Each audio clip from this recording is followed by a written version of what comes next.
up your engine! Today I'm going to help you answer the question, should I buy a high mileage used car or truck? And the answer is, that depends. Well, you might say, gee, thanks, Scotty, big help added. That depends on what? Well, I'm going to show you on what. Depends on what kind of mileage, what kind of vehicle. Is it rusted? Has it been wrecked? You need to figure out what kind of shape the used vehicle is in. Take this '01 4Runner I made a video with the other day. Now, yes, it has a lot of mileage. As we go inside, check it out. 386,000 miles. But then again, it's a Toyota. It's pretty much the original owner. He bought it when it was a year old with like 12,000 miles on it. And it's always been a Tennessee vehicle, so no rust. Check it out. You want to check out rust? Get a hammer and go under the vehicle. Here's the frame. Listen to this. Rock solid. Straight as can be. Nothing's rotten on this baby. If you look at a high mileage vehicle, or any vehicle for that matter, and the frame's rotten, the fender wells are rotten, run away. Because just like Neil Young sang ages ago, rust never sleeps. It keeps going. The only way you can fix this is by cutting it out. If the frame's rotten, you're going to have to replace the frame to do it right. Don't buy a car like that. But if it's clean like this one, even with the mileage this has on it, with the way that it runs, I would have no qualms of buying this vehicle, getting it now in Tennessee and driving it to California and back. These Toyotas, especially the 4Runners with the full frame, they're all made in Japan. Excellent vehicles. The higher mileage like 386, you're not going to pay a fortune for it. But on the other hand, it's going to last a long time. But let's say this was a Chrysler truck and it had maybe only 220 instead of 380. I wouldn't touch it with a 10-foot pole. Odds are some serious stuff's going to go wrong with it soon if it hadn't already. So you don't want to mess around with the wrong vehicle. Do a little research. Don't buy a problem car. As I've always told people, a lot of it depends on price and what you're going to do with the vehicle. Let's say you want a knock around truck to use once in a while, or a van to haul stuff once in a while. Hey, maybe you'd buy some old Chrysler van. Since they were so horrible, their resale value is almost nothing. And if it runs and drives okay, and you're only putting a little mileage, I got customers with those things. They bought them for $600, and 2 or 3 years later, they're still driving them. Half the stuff doesn't work, but it still drives and runs. If you don't care about something like that, go ahead. Just don't buy a cheap high mileage vehicle like that and expect to get 20,000 miles a year driving it. That would not make any sense. But this Toyota, the shape that it's in, they have no problem going 20,000 miles a year for years and years and years and years. Because think about it, you're going 65, 70, it's not shifting. You got 70-mile-an-hour wind cooling the engine. It's just puttering along at a nice RPM. It's not shifting gears. There's very little wear on a vehicle when you're going at highway speeds. So there's nothing wrong with buying a quality car that's got a lot of highway mileage on it. Still with high mileage, they're gonna go cheaper. There's no arguing. How much money is somebody gonna pay for a car that's got 200,000 or 300,000 miles? But even here, you still have to think of the quality of the car. My father-in-law years ago bought an Oldsmobile. That was a salesman's car at the company that he was vice president of. Thing fell apart. He bought it with like 130,000 miles. It was a 1980s Oldsmobile. It wasn't that well made. It's when they started to go to front wheel drive and they screwed everything up. So you always have to take in consideration the style of car that you're looking at, even if it's highway mileage. The basic car is always important. This is a 2007 Toyota Camry. My son bought it, gave it to my grandson.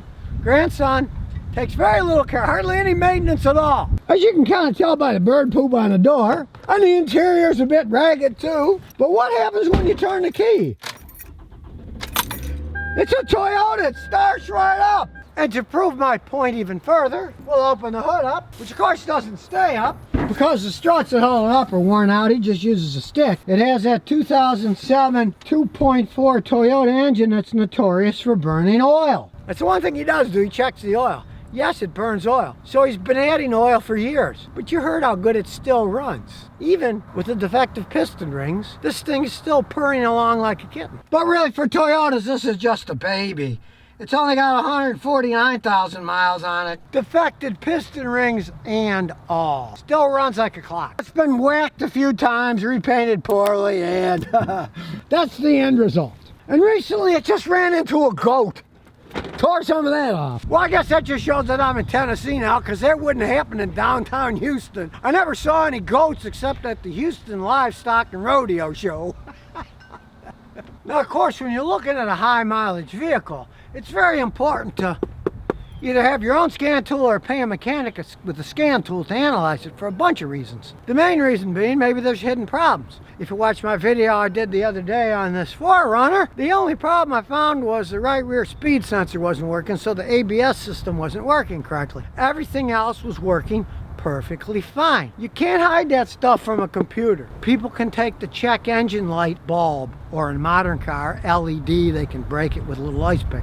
So the light won't come on. You won't know anything's wrong until you plug one of these on. But here's a quick tip. When you're looking at a vehicle, all you want to do is turn the key to the on position. And when you do, you should see the check engine light come on. Now, of course, when you start it, it should go off. But if you do turn the key on and the check engine light doesn't come on, generally that means somebody either took the bulb or the LED out, or the system has a problem, and when they have problems, sometimes the check engine light won't work at all. Quick test. Light doesn't come on when you turn the key on, walk away, don't even think about buying it. There's too many ifs with something like that. And what's the other advantage of a scan tool?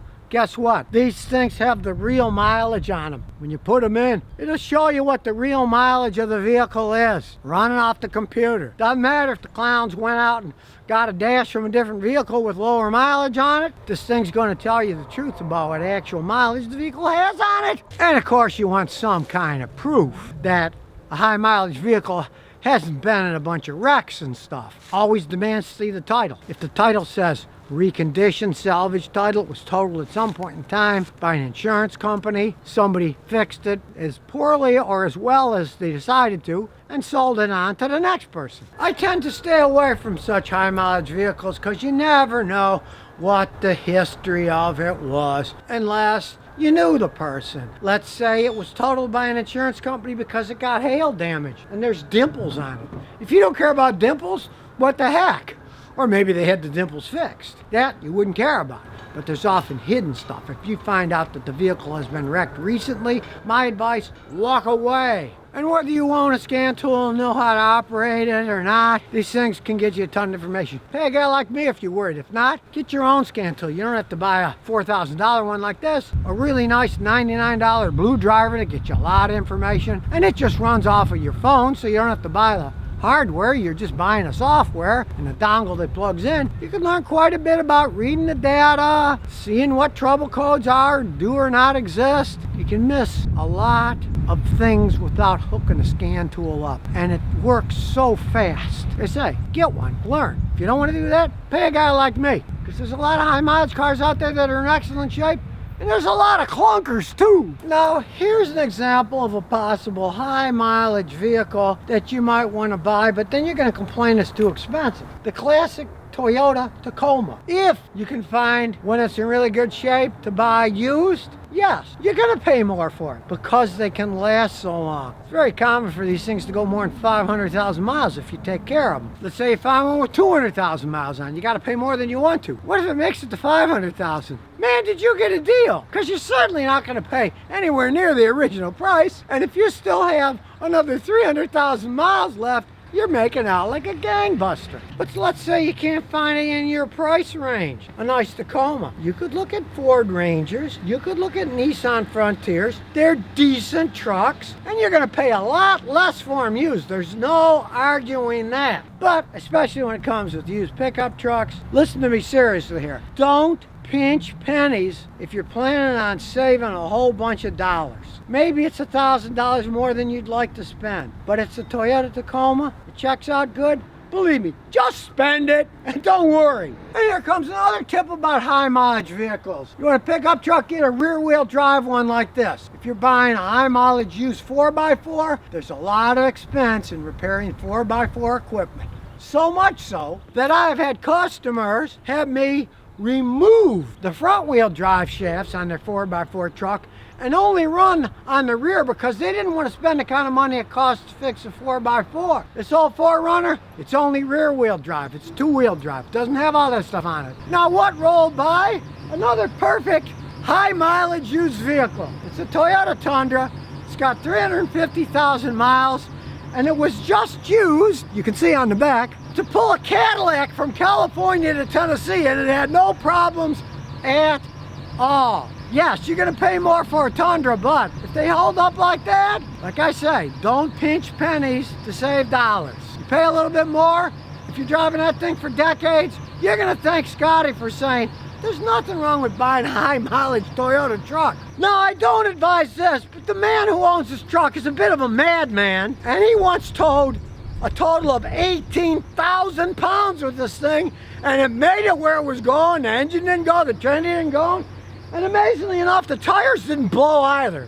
And some of that was even done off-road. I told you he was a madman, but for a madman, he's got the right truck, a Toyota Tundra that he bought for his son when his son was 16. Now his son's 24, and he's using it. People always want to buy it, and he says, nah, I'll have this thing taken to my grave with me as long as it keeps going. But of course, you don't want to buy a high mileage vehicle that's somebody else's problem and now make it yours. That's why you need to do the things I said in this video. Comprehend a little about what kind of vehicle you're looking at. Highway mileage, city mileage. Is the frame rotten? Is there rust on it? A lot of stuff that you can easily check yourself even before you take it to a mechanic, because I've had a lot of customers bring me vehicles and I immediately look at it, it's a rust bucket, don't buy it. They wasted their time and energy taking it to me.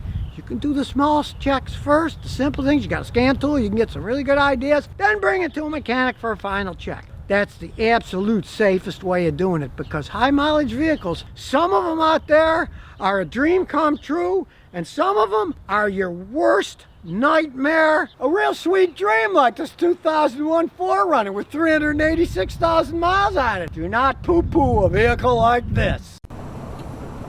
So if you never want to miss another one of my new car repair videos, remember to ring that bell.